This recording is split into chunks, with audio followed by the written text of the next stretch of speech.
Yo, yo, yo, yo, yo, yo, yo, yo, yo, yo, yo, yo, yo, yo, yo, yo, yo. What's going on, y'all? What's popping? What's happening? How we doing? Happy Thursday to everybody. University of Georgia football will be coming on in about 1 hour. So in the meantime, in between time, I figured, hey man, let's do like a quick live stream. So we are here, again, the Georgia football coming on at 4 o'clock. So we won't be on here very, very long at all, at all, at all, at all.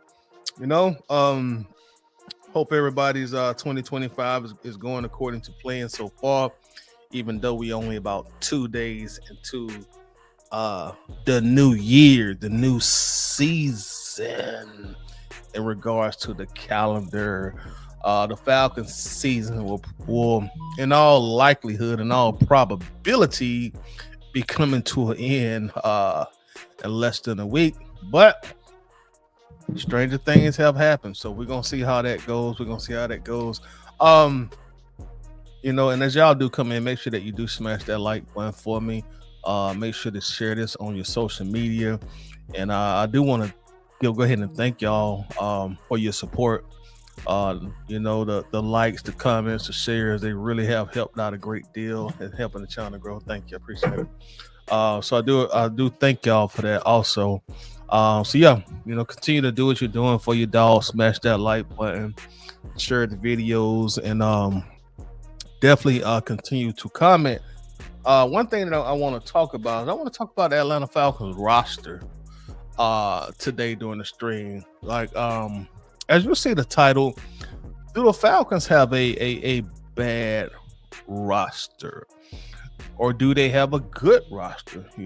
I want to make sure it's an open-ended question or open-ended scenario. Do they have a bad roster? Do they have a good roster? It's the roster average. It's the roster mid, or whatever. I want to dwell into that. I think the last two videos that I've done, I have talked a little bit about our own biases as fans. You know, um, the likelihood of us overestimating the talent on this team, and how we tend to do that as fans. And I don't want to really point the finger at Atlanta fans and say, "Hey, y'all are doing something you shouldn't do," because that's not really the angle that I'm trying to go here with.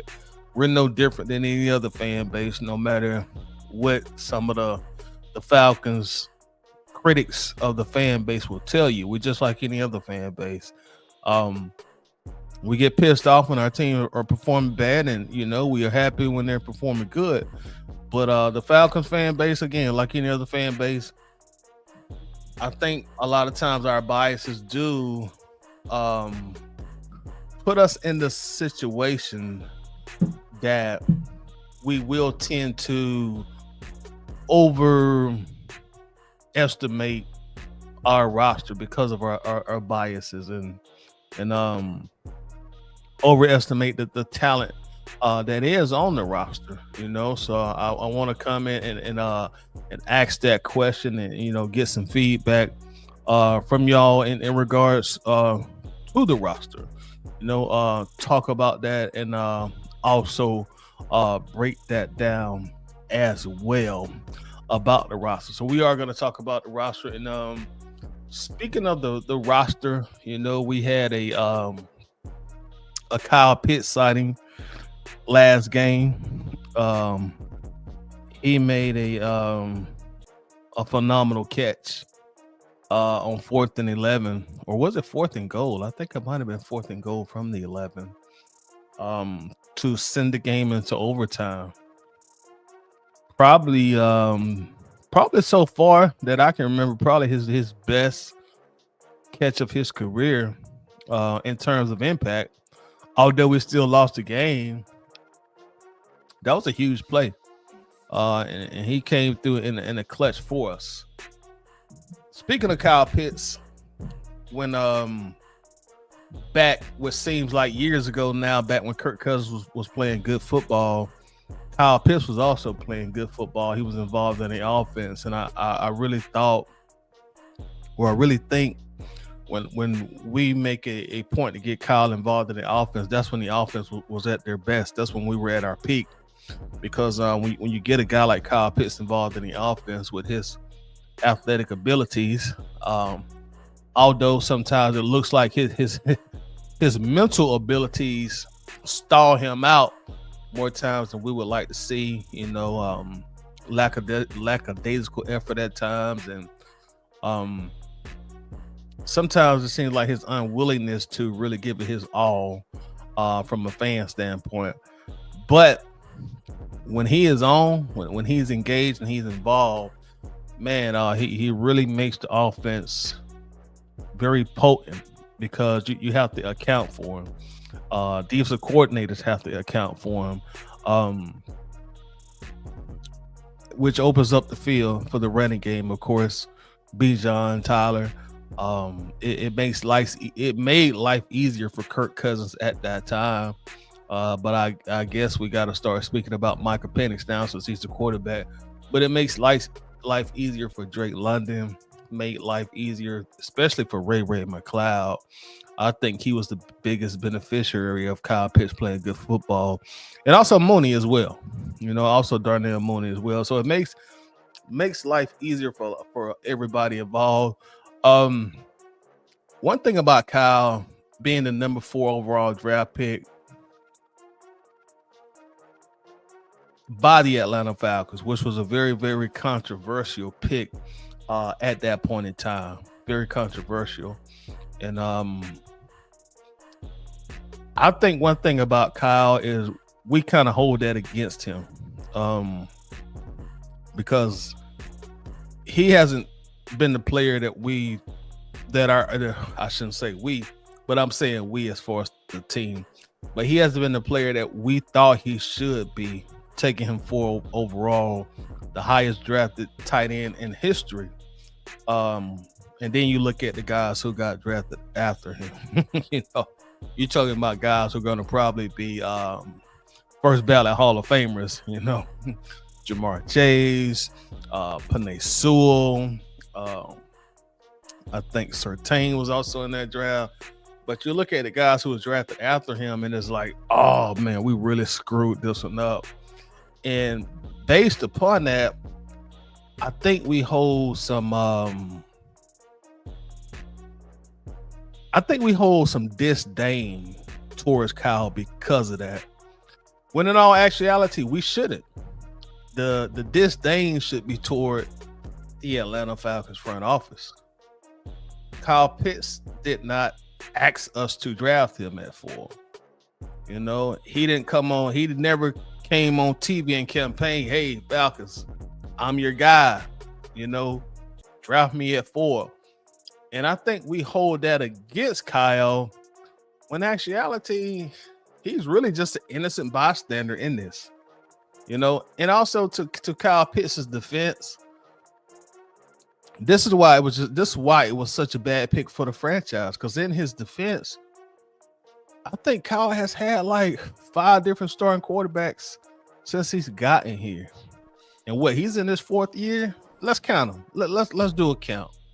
Matt Ryan, Marcus Mariota, Desmond Ridder, Taylor Heineke. Oh, damn, it's 6. Kirk Cousins, and now Michael Penix Jr. So 6 different starting quarterbacks as you were drafted.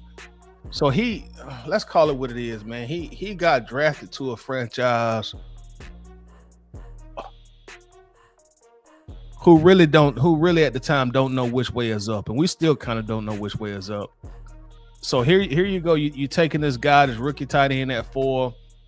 You don't have any kind of stability at all at your quarterback position, and he's had 6 different quarterbacks in 4 years.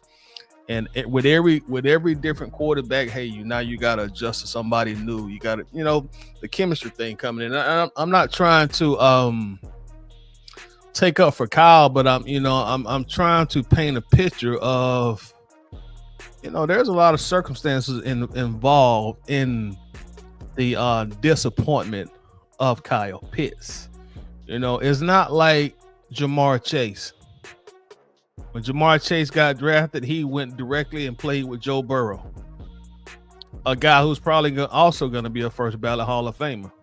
Barring any injury, he definitely will be a first ballot Hall of Famer. He's had Jamar Chase his entire NFL career, stud quarterback. So you consider that also, and I think our fans tend to, and I include myself in a sense in this as well. We hold that against Kyle Pitts, that the Falcons drafted him at 4. The Falcons, and really the disdain and the shade and the salt should be at the front office. That young man didn't campaign to come here, and I'm he's from Philadelphia. In all honesty, Atlanta probably was not one of his top 3 teams. And I tell our fans that all the time. When you're a notoriously terrible franchise, man, it's not like people are raising their hands to come play with the Falcons. A lot of times when I'm talking to fans and they say, "Hey, man, why we didn't get this guy in free agency? We could have got this guy in free agency. Why did we get this guy in free agency?" Well, that guy probably didn't want to come here. We probably want to come here. He is a free agent, so he has options. But we didn't get this guy in free agency. We so stupid. Guys, just because we like the Falcons, we love the Falcons, that don't mean these NFL players are running down our front door in Flowery Branch, soliciting the contract. But I say that to say, there's. It's not on Kyle Pitts that he was drafted number 4. That's on the Atlanta Falcons. Drafted him number 4. And getting back to the point I'm trying to make is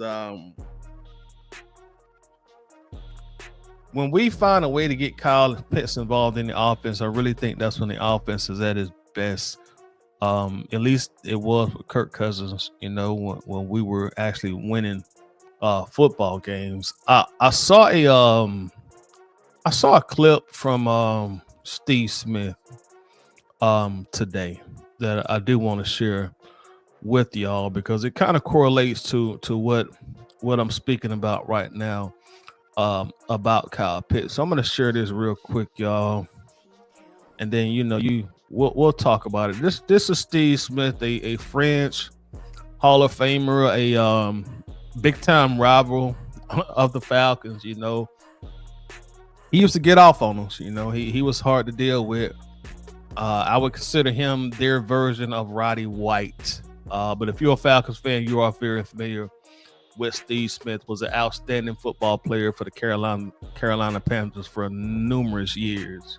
And he was a pain in our ass without a doubt. But this is his take on Kyle Pitts and the Atlanta Falcons. Was doing a really good job, but they went away from him. And the reason why I'm bringing this up is there's been a lot of talk. Is Kyle Pitts the guy? But you got to give a guy some confidence, and confidence comes by throwing him the football. I agree. Find a way to get him involved in the offense. Totally agree. And I believe there's a little bit of lack of confidence in having Kyle Pitts be involved in the offense a little bit more regularly, and that he's seen as a legitimate threat. It's this chicken or the egg, which came first? Because Kyle Pitts is not getting the opportunities that he needs, and then you're forced. And I will say he's not getting the opportunities that he needs. When we do our film session, almost every week, we're looking at multiple plays where Kyle Pitts is open, and for whatever reason, we go elsewhere with the football, and I'm not saying that, excuse me, Kyle Pitts doesn't hold some blame there. He could run better routes. He could come out his breaks a lot better, but there are numerous times where he's just sitting there waiting on the football, hoping the football comes his way, and we just don't get him the ball. I tend to think that he's far down in the quarterback progressions when plays are run. And that's kind of what Steve Smith is saying. You got to find a way to get this guy involved in the offense. And after our last game, I wrote on my Facebook, and y'all know I've been one of the content creators for the over the last couple of years trying to trade Kyle Pitts away from Atlanta. So I stand guilty as charged there. So this is gonna seem like a big contradiction, but hey, for the most part, we're all walking contradictions in one way or the other. But after the game, I said, "Hey, man, we might as well.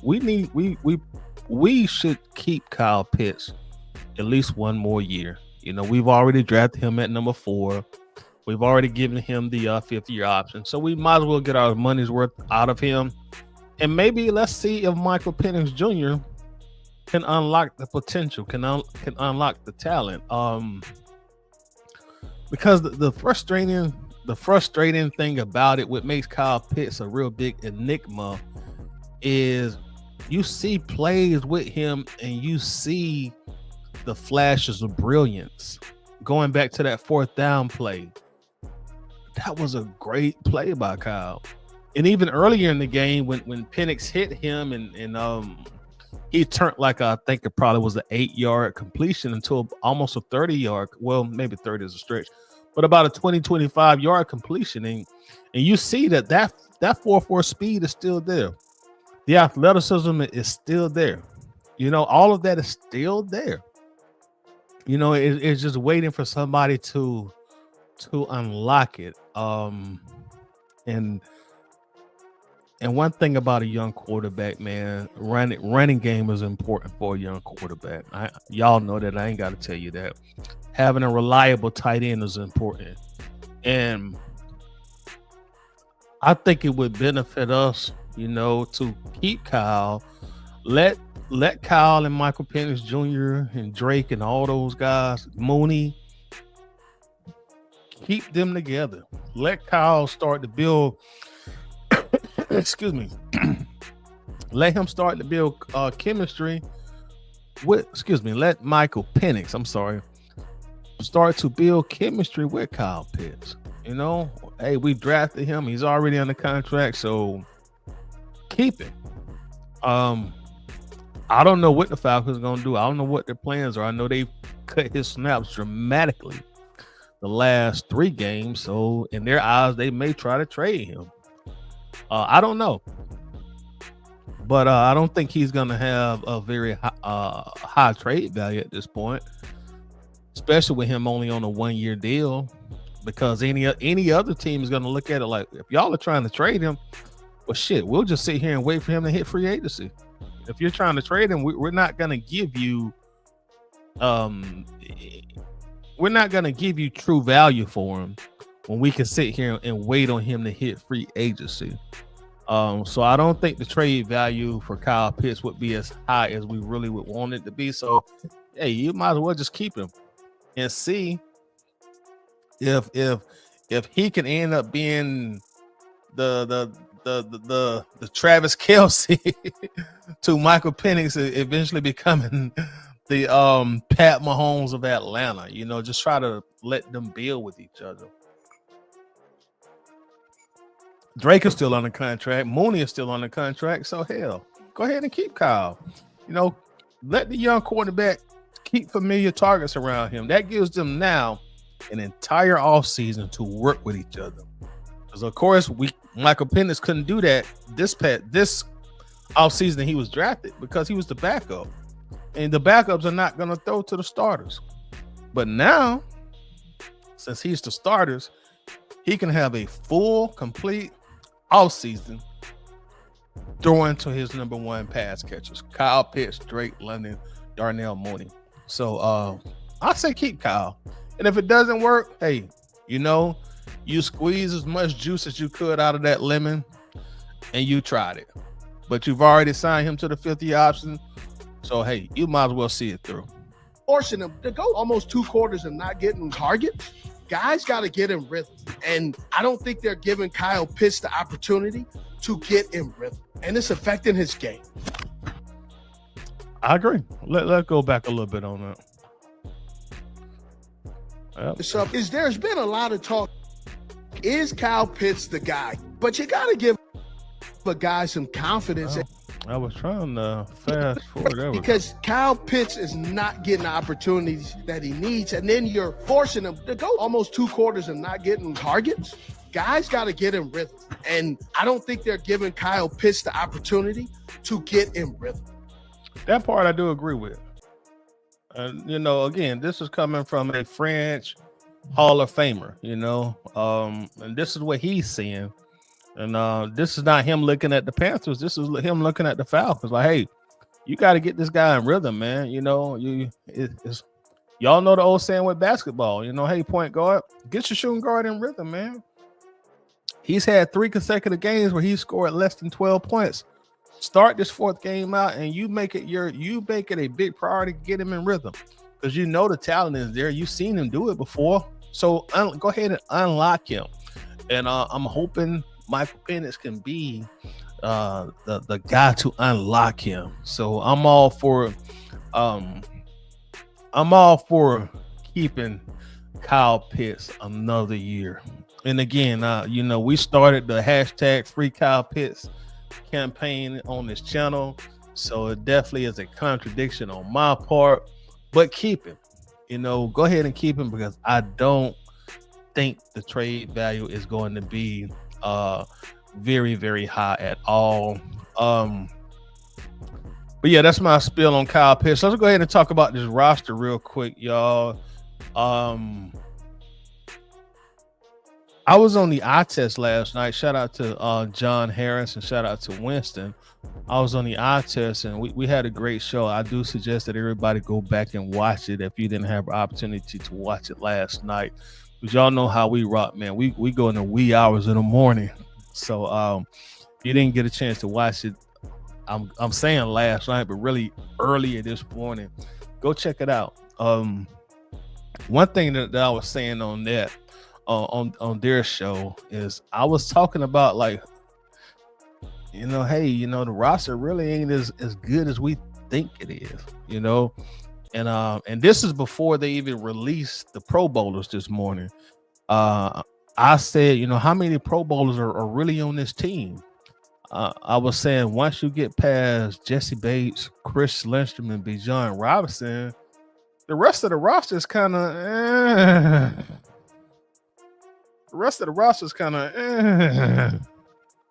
And without me even knowing it, this morning when I get up, okay, the NFL has released the Pro Bowlers for this coming season.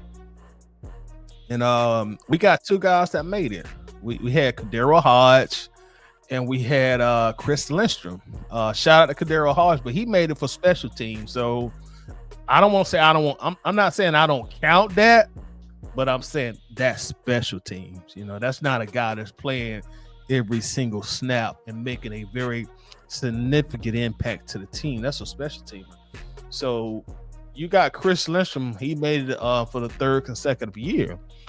And I really think that kind of illustrates the point I was really trying to make.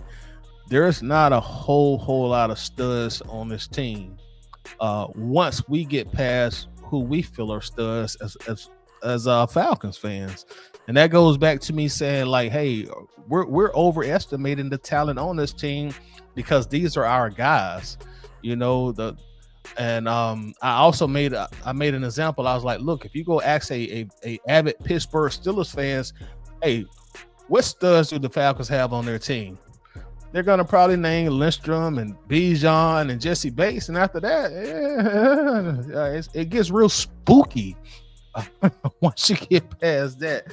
And speaking of Bijan, he didn't make it either. He was named as the alternate, but that's anyway. And there'll be a lot of debate whether or not he should have made it over Jahmyr Gibbs. I wish he would have made it over Gibbs, but I'm not gonna lie. I'm gonna keep it 100. I see why Gibbs got voted in over Bijan. The stats are very similar, but there is a huge distinction in efficiency.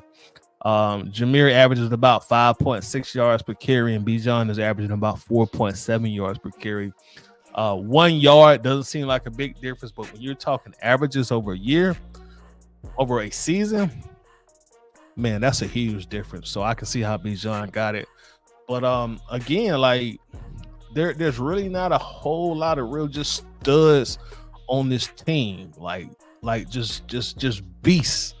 Um Last year, Pro Bowl, you had Chris Lindstrom made it again, and Jesse Bates made it. We only had two for the 2023 season. You know, two this year. And again, I'm not trying to discount Kadero Hodge, but he's a special teams guy. So you only had one, I guess I'll say full-time player make it this year, Chris Lindstrom, and you only had two the previous year, Jesse Bates and Lindstrom. And then the 2022 season, we only had one. That was Chris Lindstrom. So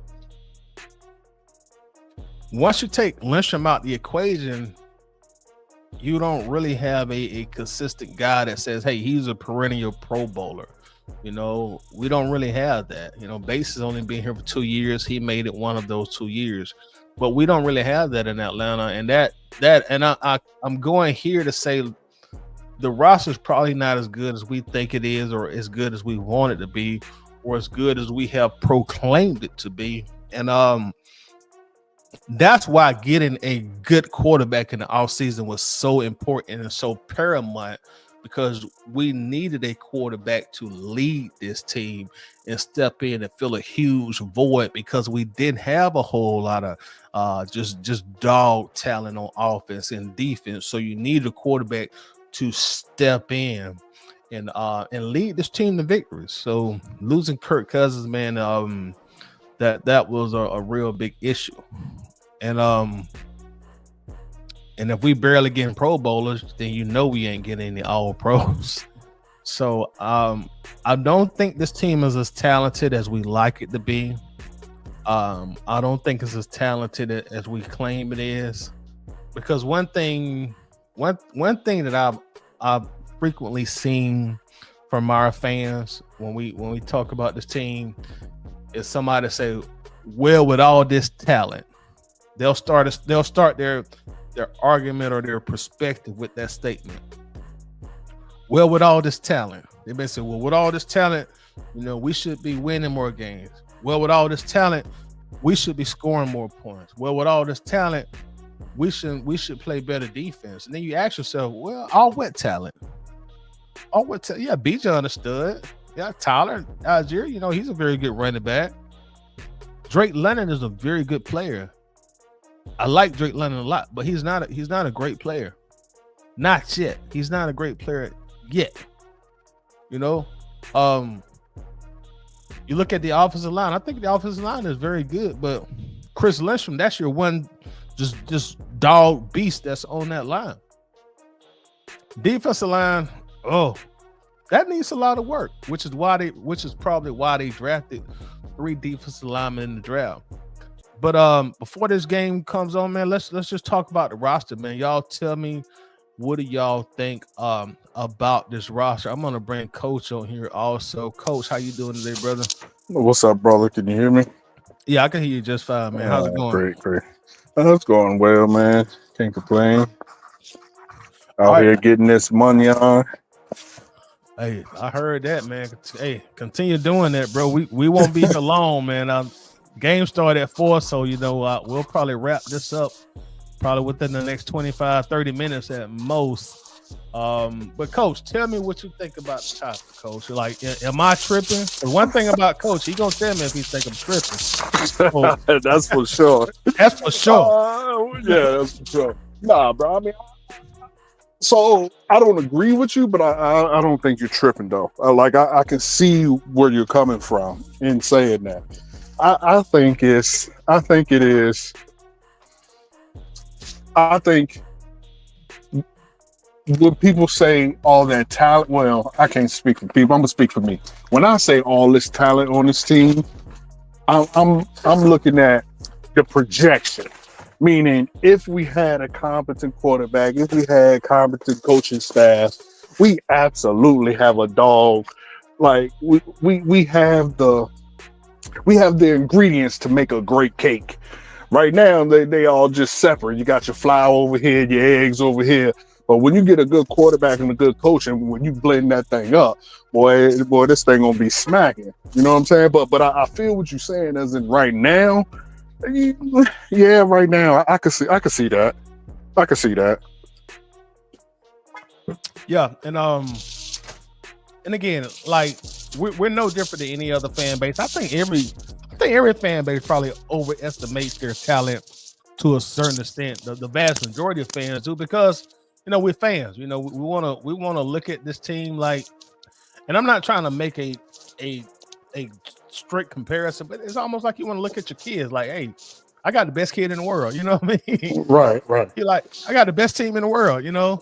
Like look at all the talent on this team. But once you get past like the Bijans, the Chris Lindstrom's, the Jesse Bates, the water gets a little murky. Even a guy like Justin Simmons, I don't think he played bad this year, but I don't think he played good either. I would say at best he was slightly above average. Right. To me at best. And then we've seen guys like D. Alford getting their lunch money took all year long. And any other cornerbacks that we have outside of AJ Terrell, and a lot of our fans don't think AJ Terrell that good. You know what I mean? Yeah, which is nuts. Right. So I mean, I guess you gotta. I guess it really is determinant on, like how I've been saying lately. Are you talking to people with just minimum football knowledge and fans, or are you talking to people who have extensive football knowledge? Because if you're talking to fans, they not gonna think a player like AJ is too good. They're gonna think we overpay AJ. Why? Because AJ don't get the flashy stat. He don't get interceptions. But for those who know the ins and outs, even remotely well, understand that interceptions is icing on the cake. Just like your defensive lineman. Sacks, icing on the cake. Do they disrupt the defense? Do they shut down a side of the field and make the best player, basically null and void? And AJ does that, but because he don't get interceptions, your average fan gonna say, "Oh, we overpaid him. He don't get interceptions. He ain't a good corner." When that just simply ain't the case. Right, and I do agree. And like you say, it's the flash, the splash plays, and AJ is like he's like just a typical white collar hard worker. Like, look, dude, I'm gonna go out here. I'm gonna make sure my job is done good. I'm not gonna be flashy. I ain't gonna be celebrating. I know y'all Falcons fans used to Deion high step, and that ain't gonna be me. I'm gonna make my play. I'm gonna go to the sideline. I'm gonna come back and keep doing it. And that's kind of who AJ Terrell is. And honestly, that's all you really can ask of a player is to do your job. You know what I mean? Right. Like he does his job week in and week out. Like, does he get burnt at times? Yes. Well, like, I don't understand why anyone thinks that the opposing team has players too. People, you know what I'm saying? It ain't like AJ out there by himself. Like, he's going to come across some great wide receivers who are just going to do him dirty. I mean, that's just how it goes. Every dog has his day. So, right. but does he consistently give you great play on the field? And the answer to that is yes, just like the rest of them. But I mean, again, I can see where you're coming from when you're saying, do we have talent? Because outside of Bates, AJ, Bijan, those players have arrived. But I do think we have a lot. I do think we have a lot of talent offensively on that side of the ball. They just haven't arrived yet, and I think that's just a byproduct of the Falcons not really knowing what the hell they doing. Right.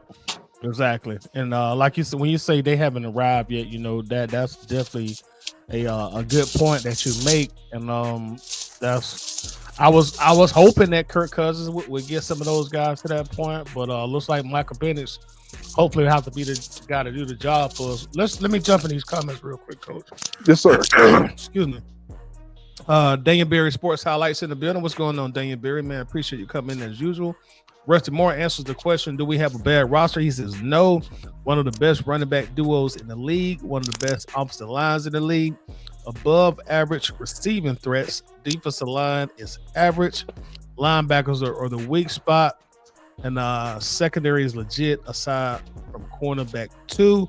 The secondary, I would say, is above average. You got Bates and you got AJ, but after that, man, you're pretty suspect. Even with Justice Simmons, I must say. So I would say they are above average. I agree on the running back. The offensive line is very solid. Defensive line, they were definitely below average for most of the season, and after the bye week, they have definitely stepped it up. Rusty also says front 7 on D needs work, should go heavy on defense in the draft, even with only 4 picks. Yeah, and I think that's a big reason they went so heavy on the D line this past draft. Arm TJs, what's up? Says we need a 40-yard deep threat wide receiver. Other team defense will send down about 30 yards because of no deep threat. I definitely agree with you on that. That was supposed to be Rondale Moore, but he got hurt. That's why running backs can't break long runs. No deep threat. You make a good point. We got our brother Slim in the building. What's going on, Slim? Slim says, I don't think the Falcons have a bad roster. I just think the Falcons have an identity issue. They don't know if they want to be a passing team or a running team. I think they really were trying to be more of a balance this year because last year, of course, the entire Arthur Smith era, he didn't have a real good quarterback at all. So they were obviously running team. And I think that's a big reason they brought Kirk Cousins in to balance things out. And unfortunately, it just did not work with Kirk Cousins, unfortunately, for us. Slim also says, thank you. I've been saying this for the past 2 years. This is not a player issue. It's a production issue. No player can have a successful career with the amount of targets he's getting. And again, that's kind of why I want him to stay. I'm hoping that Michael Penix can unlock him. We see Penix got a strong arm, and you got a big target, a 6'6", 240 guy in Kyle Pitts. So hopefully they bring Kyle Pitts back, but I don't know. Again, they've been cutting his snaps a lot. Tyreek, what's up, brother? Says the roster is good enough to make the wild card. I really can't argue with that, especially if we'd have had consistent quarterback play throughout the year, throughout the entire season. RMTJ says T. Higgins. I would love to have T. Higgins, but we can't afford him. We can't afford him, man. Our salary cap gonna be pretty tight going into 2025, and he wants a pretty big paycheck. T. Terry, what's up, my brother? This is Happy New Year, Toddy. Right, let's keep Kyle Pitts. Happy New Year to you also, T. Terry. Kristen Lewis in the building. What's going on, Chris? I hope everything going good for you today. Since I fell asleep and woke up to the eye test, it's great discussions from last night. Yeah, that was a great episode. It was a long episode, so it'll take a while to go through the entire thing, but there's a lot of great commentary in there. Our brother John Kemp is in the building. Says Happy New Year, Todd. Happy New Year to you also, John, and blessings to you in 2025. I think we need to draft a linebacker like Jalen Walker. I'm all for that. Draft a cornerback. I agree. Draft a big, fast receiver and draft the edge rusher from this upcoming draft. I agree with everything you said, man. Agree with everything you said. We got our brother Jeremy Dupree in here. What's up, Jeremy?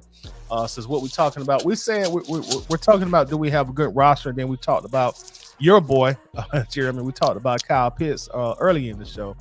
82 Monte Carlo. Okay, I like that. So the thing, we got a lot of talent. A lot of our woes are due to bad situational coaching than anything. We saw some bad situational coaching this past Sunday, which has been a hot topic of the week. It's still a hot topic of the week with timeout gate with Raheem Morris. And it's funny you said it, 82 Monte Carlo, because that was one of Arthur Smith's biggest criticism for the fan base. They said he was a terrible situational coach. A lot of his play calling was questioned, and I don't know if y'all remember, but some people also criticize his use of timeouts. And I will add on to that 82 Monte Carlo. I think some of that also has to do with just not having a overly talented roster. That can put a strain on coaches in certain situations. But your point is definitely taken and well received.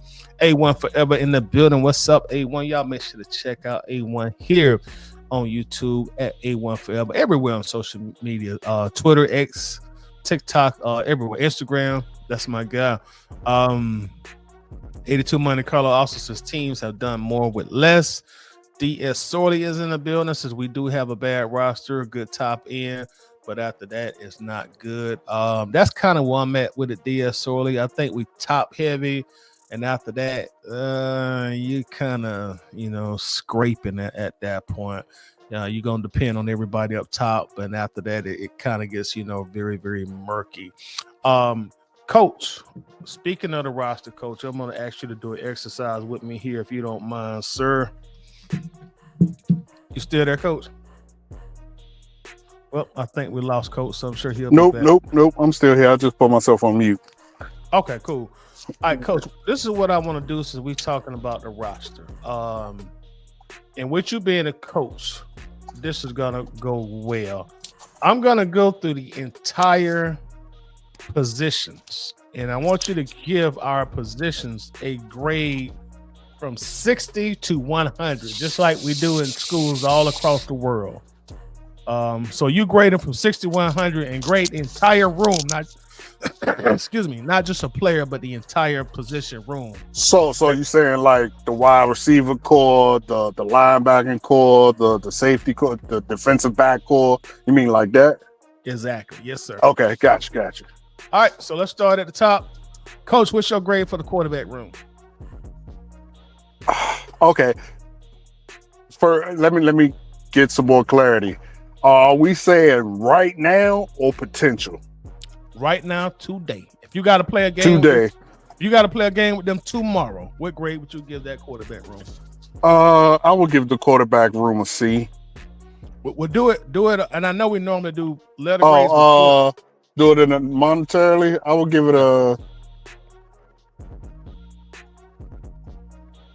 it like a 76, 75. About 75. All right, so quarterback room gets a 75. Running back room. I'll give that a 97. 97. Maybe gonna be the top grade of any position. The wide receiver room. I give that a good 90, a solid 90. I mean, they're not the greatest, but they definitely ain't no slouches either. All right, so that's a grade, so they get a 90. The tight end room.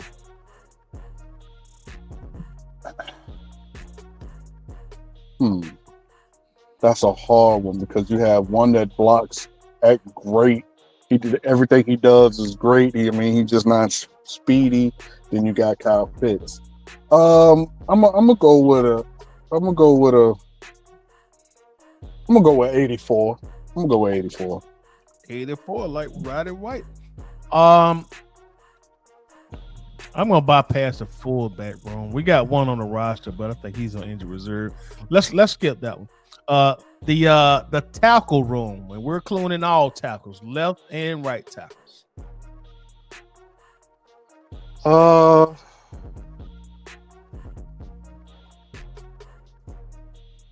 You know what? To make this I'm trying to think of what number the grade is. Let's do it this way. Let's just grade the entire offensive line. That's probably more simple. Just give the entire line a grade. All right, so the entire line as a grade, I would give it a. It's hard not to give them like a B, like maybe a 82, 81, 82. All right, so we'll grade up. We'll say an 82 for the offensive line room. Next, let's go the defensive line room, and we're just gonna do it on a 3-4 basis. So we're just gonna go with the 3 down linemen. We're gonna count the outside linebackers in the linebacker room. I will give them a 69. Come on, Coach. You said that quick. Yeah, I didn't even have to think about that. All right, so let's now do the linebacker room, and we're going to include outside and inside. I gave them a 69. I'll give them a 73. 73. All right, we can go 72. 72. 72. All right. So let's now go we're gonna do the secondary as one big room. So let's do the secondary room, Coach. We are including all our safeties, strong and free, and all our corners, AJ and every CB2 that has played with us, and all the nickel corners as well.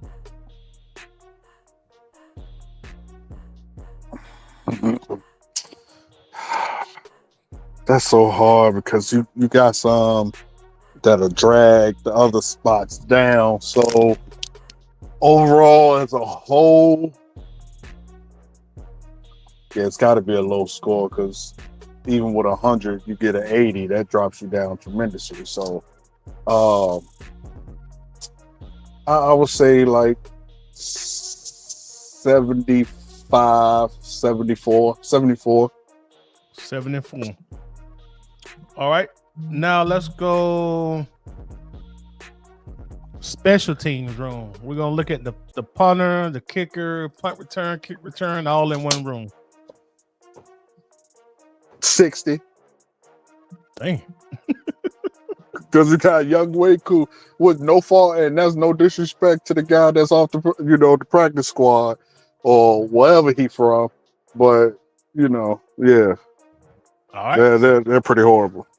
All right, so 60 it is. So, Coach, what we're gonna do now? We're gonna give this team a cumulative average, just like we do in regular school. So let's see how many positions we have. We got 1, 2, 3, 4, 5, 6, 7, 8, 9. All right, 703 divided by 9. All right, our grade for this team based on Coach is a 78. So they are a C. That sounds about right. That sounds about right. C plus team according to Coach. That's a C plus team.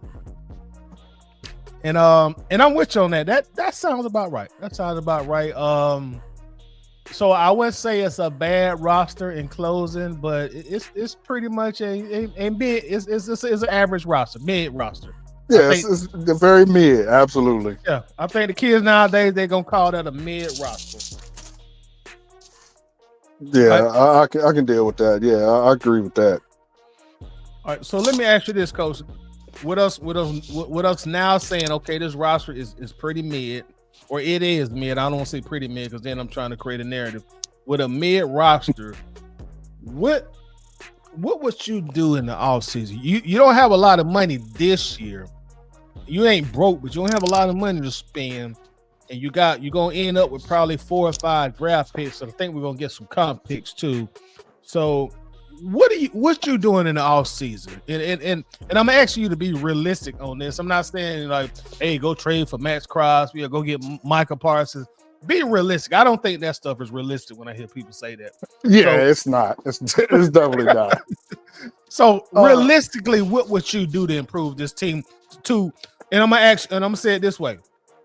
If you, because we just did grades, so if you're the tutor of the Falcons, Coach, what are you gonna do to just get this grade from a 78 to at least an 85 next year? Definitely, I would. Now, are we talking coaching staff? We just talking players? Or we talking off season overall? Everything okay. You just mentioned. I mean, I think the first thing to do is to evaluate your coaching staff. We know Raheem is not going to get fired, so we can remove that from your brains. Excuse me, I'm walking upstairs. I would say the first thing I would do is, evaluate the coaching staff, see if I need to make changes there. Then I will go to the draft, and we've got to remember, people, screaming, get the first star, 5-star recruit out of Georgia. I mean, you could say that, but as it stands right now, we're going to be picking like 17, 18. So, you know, it's not like we can just go ahead and pull the trigger and get whoever we want. But I would say the first thing you got to do is I think more importantly than defensive lineman, I think the most important position, the number one, first pick in the draft should be a defensive back, as in a linebacker, something of that nature. Somebody who can get the pressure on the quarterback and get some stops in the run game. With the remaining picks, I probably would get all defense and one offensive lineman, just to get some competition in the building, because we do have a different quarterback. So, you know, McGarry and people of that nature, you know, they need to either step up or step off. Now, once I get my defense together, then because we don't have money, so you're not going to really get a whole lot of high name targets. I think I would shoot for specifically one person, and that would be one premier wide receiver. Maybe not a T. Higgins, but maybe a step down from him. You know what I'm saying? Like a not no, you know, Tyreek Hill, not nothing like that. Maybe a tier below, someone with some speed, because Penix got an arm and you want him to bomb. You know, what you want is more explosive plays, because explosive plays get you on CNN, and that get fans in seats. So you need somebody who can take the top off the defense and get you know, some explosive plays. But then after that, it's back to basics. This team this year had an extremely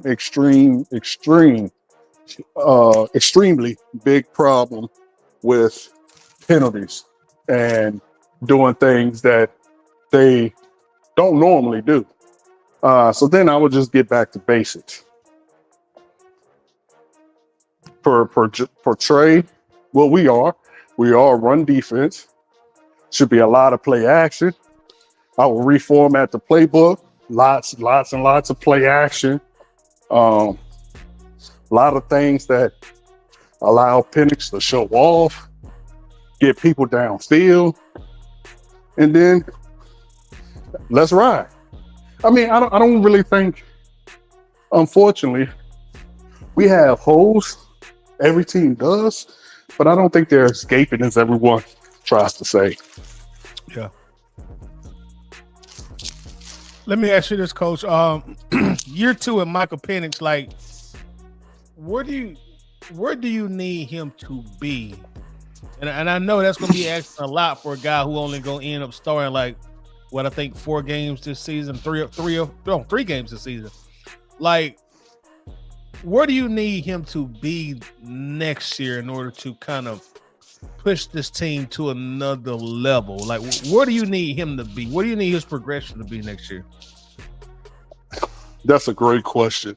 I think there is only one thing, because you're right, he doesn't have a lot of time to really gel and get his feet wet.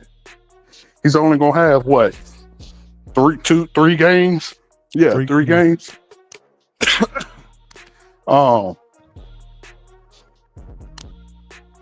So the only thing that I would work on all season is getting his touch together. He gets his touch together, everything else will follow with repetition.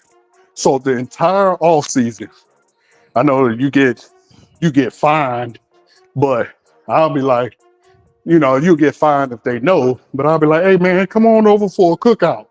You know what I'm saying? The whole time we working on his throwing the entire offseason. I'm talking from the moment it's over to the moment it starts. Touch, touch, touch. I don't want to see no bullets. Just straight touch, touch, touch. He get that together. That progression part of him comes together. Everything else will fall into place. Everything. Yeah, and I absolutely agree with you. And actually, Millie Mill, shout out to Millie Mill, said the same thing. All Penix needs to do is build chemistry and work on his touch.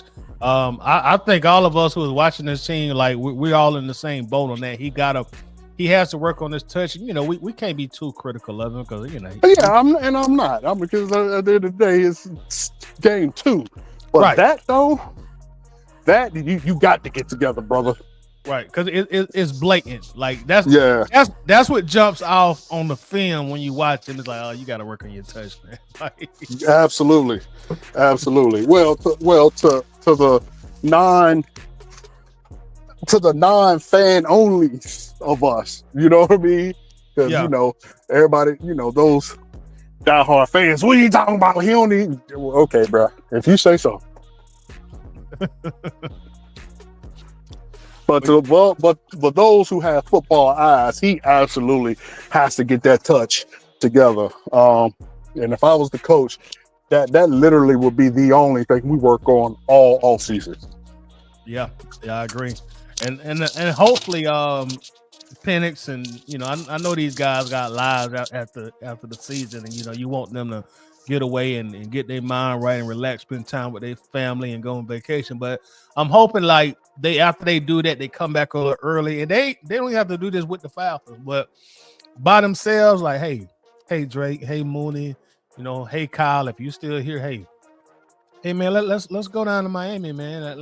That's one thing Matt Ryan used to do with his guys. Hey, let's go down to Miami, or let's go to Phoenix, hell, let's go to Austin, Texas, man. Let's stay out there for a good 7 days, and hey, let's build some chemistry. Let's go out. Let's play some spades, some dominoes, and then after that, let's go throw this football for 2 hours a day. I think that would really benefit this team a great deal if they do something like that. Yeah, absolutely. I mean, the only way to get good, the only way to get better is preparation. But you got to be hungry. You got to want that. You know what I mean?